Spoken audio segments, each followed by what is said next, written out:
कि तेरी कसम न सही, कि मेरी कसम न सही, तू ही कसम ले ले, कि तू ही कसम ले ले। ये आग जो है सबके दिलों में जलनी चाहिए, सबके दिलों में जलनी चाहिए।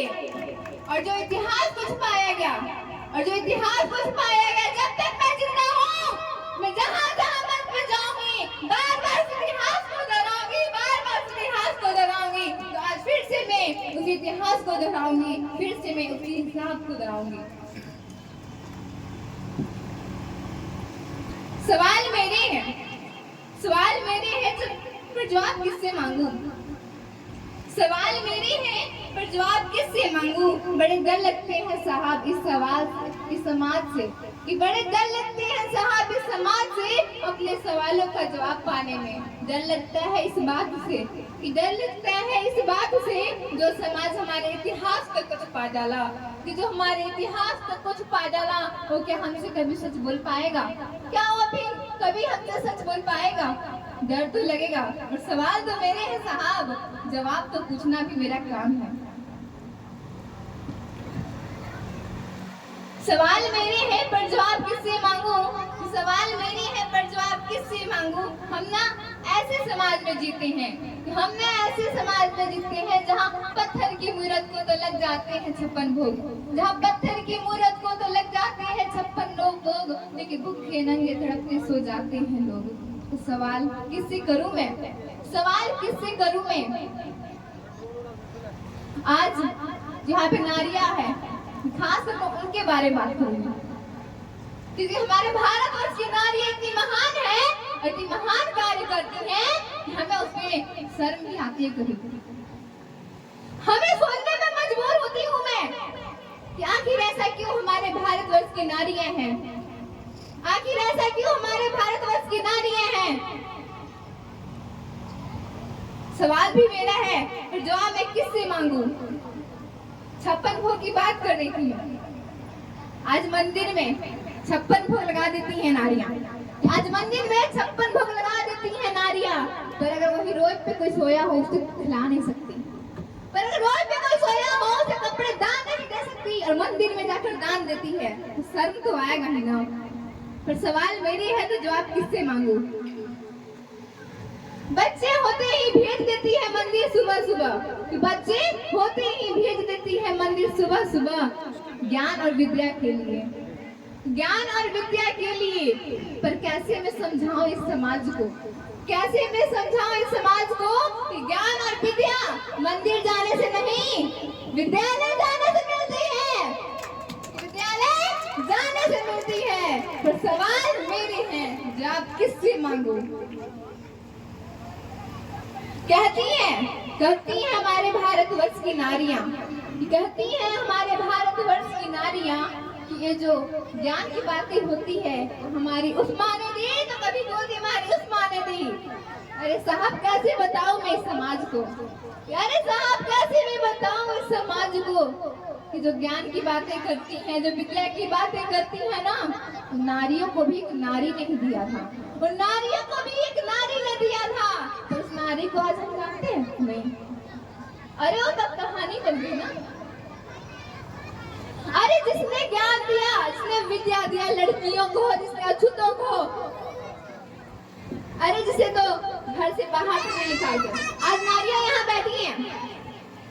पर आप सभी को मैं बता दूं कि पहले आप सभी घर से बाहर तक नहीं निकल पाते, अगर वो देवी नहीं आती तो आज आप सब घर से बाहर तक नहीं होते, अगर वो विद्या नहीं देती तो आज हम सब यहाँ कुछ नहीं बोल पाते, न कुछ समझ पाते। पर हम जानते हैं वो देवी है कौन? अरे सावित्रीबाई फुले ने हम सबको सब कुछ दिया, अरे हम जैसी लड़कियों को घर से बाहर निकाला, पर फिर आज सावित्रीबाई फुले के नाम तक नहीं जानते, उस देवी में जाकर, उस मंदिर में जाकर पूजा पाठ करते हैं कि भगवान तू हमें ज्ञान दे दे। अरे जो पत्थर की मूर्त बोलता तक नहीं, वो तुम्हें ज्ञान क्या देगा? अरे जो पत्थर की मूर्त बोलता तक नहीं, वो तुम्हें ज्ञान क्या देगा? तुम बात करती हो समाज की ना, पर सवाल तो मेरे हैं, पर समाज से कैसे मांगू? सवाल तो मेरे हैं, पर जवाब किससे मांगू? सावित्रीबाई फुले का जन्म 3 जनवरी 1831 को हुआ था। वो हम जैसी ही लड़की थी, पर उनकी खासियत अलग थी थोड़ी, क्योंकि उनकी ना पढ़ने की इच्छा बहुत ज्यादा थी, खास करके इंग्लिश की तो बात अलग थी। जब वो इंग्लिश पढ़ रही थी ना, तो उनके पिताजी आते हैं, पढ़ते हुए देखकर अपनी बेटी को इंग्लिश छीन लेते हैं, बुक फाड़ देते, कहते हैं बेटी जो तू कर रही है ना, हमारा समाज नहीं करने देगा, इसलिए मैं भी तुम्हें करने नहीं दे सकता। उस बेटी पर क्या बीता होगा जरा सोच कर देखिए, जो अपनी पढ़ाई करनी चाहती थी, पर फिर भी उन्होंने हिम्मत न हारी। 9 साल की उम्र में शादी कर दी गई उनकी ज्योतिराव फूले के साथ। तो अपने पति को उन्होंने बताया कि मैं पढ़ना चाहती हूँ। उनके पति ने उनके साथ मिलकर उन्हें पढ़ाया और इतना तक कि हम जैसी लड़कियों के लिए पुणे में स्कूल तक खुलवाया। आज क्यों हम मंदिर जाते हैं। अरे जिसने हमें ज्ञान दिया, अरे जिसने हमें विद्या दिया, उसकी तो बात तक नहीं करते, आखिर क्यों। पर सवाल मेरे हैं तो जवाब मैं किससे मांगू। सवाल मेरे हैं पर जवाब मैं किससे मांगू। अरे आज भी जहाँ पाखंडों के घेरे में फंसता जा रहा है समाज, अरे आज भी जहाँ पाखंडों के घेरे में फंसता जा रहा है समाज, जो पाखंड हमारे देश के नहीं थे, जो पाखंड हमारे देश के नहीं थे, हमारे सामने गुलामी करते हम सबको हमारे समाज में, कि जो हमारे देश के पाखंड नहीं थे, अब उनकी गुलामी हम क्यों करें।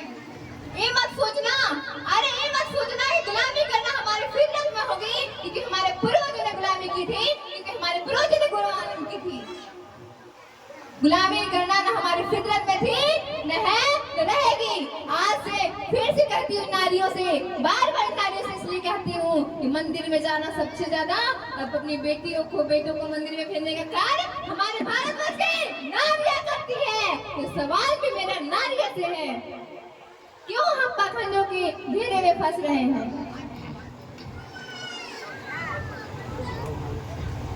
सवाल मेरे है पर जवाब किससे मांगू। सवाल मेरी है पर जवाब किससे मांगू।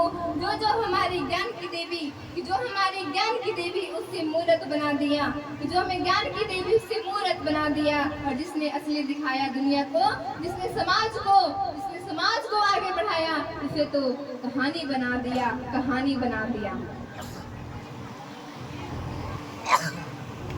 कैसे बताऊं इन समाज को कि आज हम आगे बढ़ चुके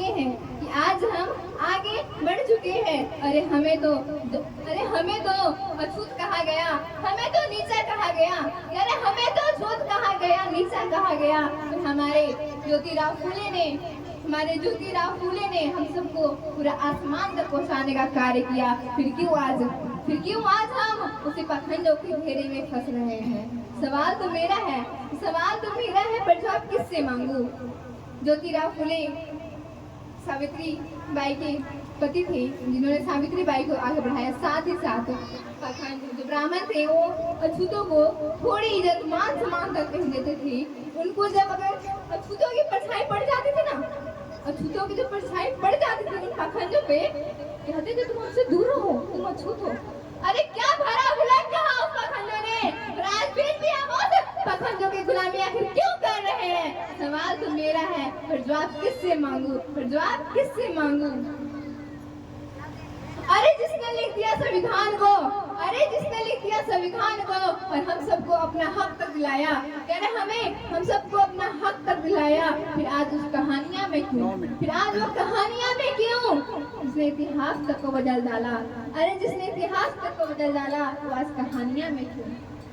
डॉक्टर भीमराव अम्बेडकर आज भी कहानियां में कहीं सुने जाते हैं बहुत आज, लेकिन आज उनकी इतिहास नहीं पहुंचाई जा रही।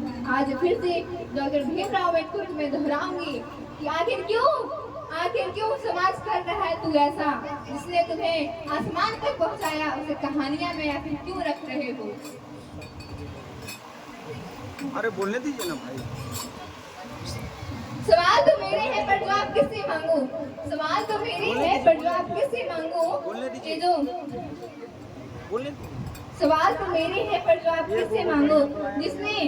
जिसने बनाया अखंड भारत को, अरे जिसने जीता अखंड भारत को, पर इस समाज ने उसे तार तार पकड़ डाला, यारे समाज में से तार तार से कर डाला।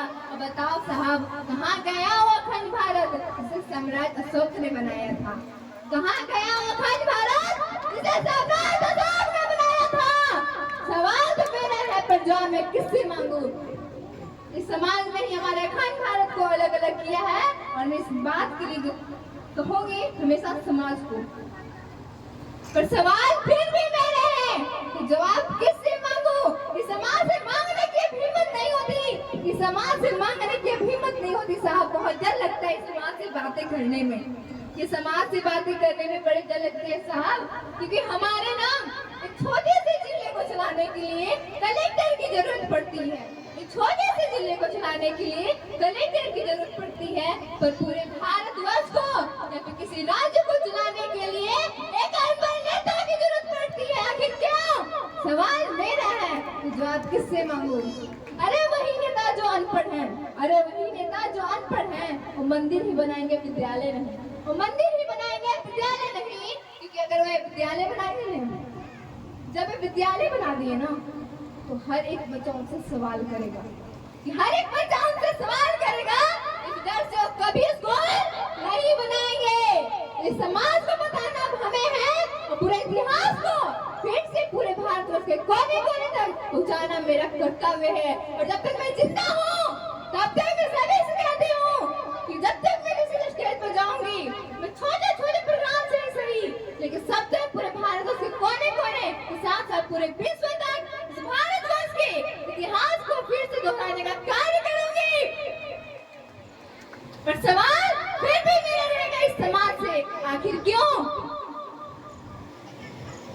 और मुझे लास्ट में मैं दादा तक कहूंगी कि मुझे ऐसी वैसी मत समझना, कि मुझे ऐसी वैसी मत समझना, यूं ही बदल जाऊंगी। अरे मौर्य वंश से पुत्री हो, अरे मौर्य वंश से पुत्री हो, पूरे इतिहास को पूरे विश्व में दोहराऊंगी, पूरे विश्व में दोहराऊंगी। जय भीम, नमो बुद्धाय।